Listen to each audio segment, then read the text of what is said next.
I assume, relaxing ahead of his fight. You'd recognise those boots anyway, wouldn't you? Well, exactly, yeah. I'm an expert on boots. But no, they both worked hard there, and good few punches landed in the last minute. Let's see if you were right. Yes, you were. There is Jason, just getting ready for his appearance. Paying no attention to his brother's contest. That must be hard. Professional, though. I often wonder how difficult it is just to sit there like that, Nicky, because, you know, this could be over in a few seconds, or it could be another 45 minutes. You just don't know, do you? Well, you know, they've been given a time they'll be going in, actually. The first two fights always get a time specified, and if it does go early, this one, they'll slip somebody in between them, a 4-rounder possibly. So they do have advanced knowledge to a certain degree. Normally the brothers very supportive of each other. You can be certain that One Smooth here will be sat at ringside supporting his brother when he does come on. Yeah, Nicky's got an advantage here, of course, because once his fight's over, he can relax and watch his brother.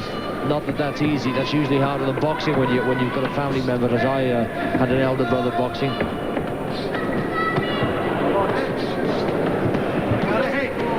But he's got enough to worry about himself here, hasn't he? He certainly has. It's a cracking pace these two are setting, that's for sure. Even if the quality of the work isn't that good just at the moment, they certainly mean business, and they've gone off at quite a lick. Well, there's not, as you say, that many landing, but then these two are, as you've already mentioned, defensively very good, and it'll take a while and maybe a bit of fatigue before the big punches start landing with some force. Mind you, they're good combinations. Just as we start saying that.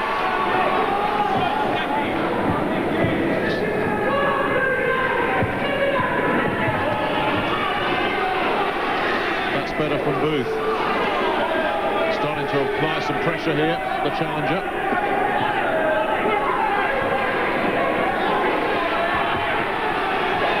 And this is the way he loves to fight, taking the contest to his opponent. Well, yeah, I mean, this is the way he loves to fight. Go forward, dominate the centre of the ring, make his opponent work around him. Having said that, Sting likes to fight this way too, with his back against the ropes. He proved that against Johnny Armour, and likes to pick his punches. That's a great right uppercut lead. Clever stuff from both men.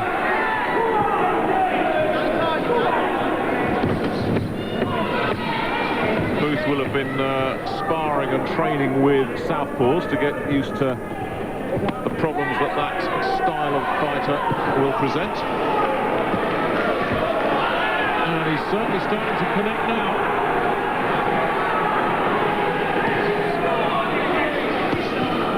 But it's that left cross from Sting getting through, and again the right hook.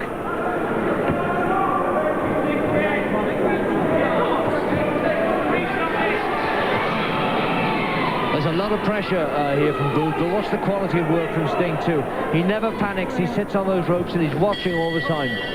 Balance is very good. Very close rounds. I see Sting maybe just edged that one, even going backwards.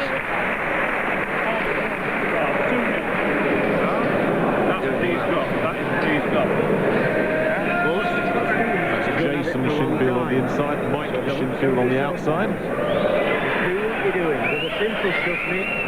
And you get into it.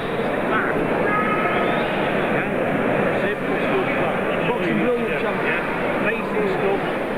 Well, it was good body shots and good pressure from Nicky Booth. But back in Sting some quality shots, and that right uppercut too. Look at them both looking. There's no closing eyes or head down there. They're both really concentrating on what they're doing. It's quality stuff from both men. You made a really good point in that last round, Nicky, as that big right hand lands from Booth. That while Booth is a pressure fighter and loves to take the fight to his opponent, this Australian is happy boxing on the back foot, isn't he? Yeah, he is. It was interesting to hear Mike Shinfield say, do what you're doing to Nicky Booth there. You're going to get to him. That'll take a lot of doing. Neither of these men are big punchers. Knockout percentages in the 30% of wins. And I'm sure they both know or expect that the possibility of going 12 rounds is very great. And yet they're putting in so much effort. That's a sure sign of their fitness. They have the utmost confidence that they can do 12 rounds at this pace, and they'll need to do it too. course, they're coming together very, very closely. Heads could bang, a clash of heads cause a cut. And of course the knockout blow could come across, but these expect a good 12. Well, the Australian has done that 6 times in his career, Booth 3 times. They both had to climb off the floor to win as well.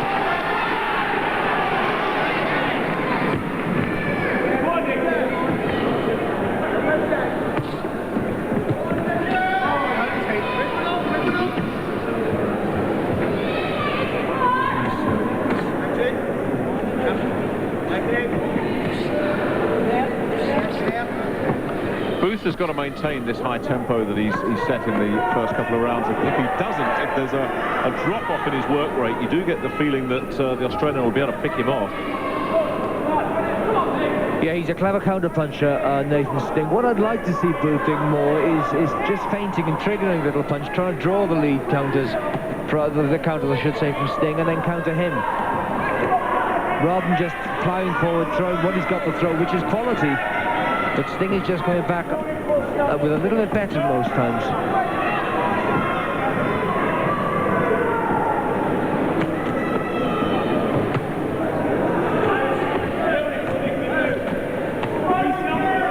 Quite ferocious, though, the exchanges at times.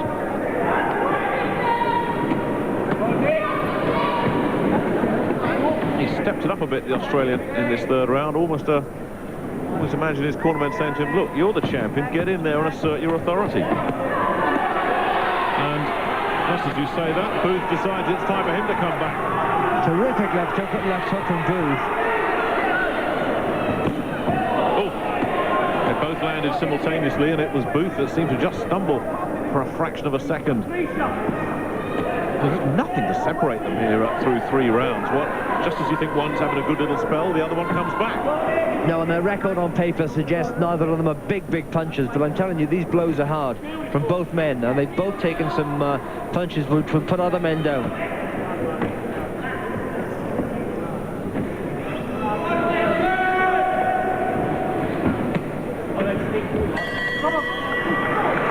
Three very entertaining rounds.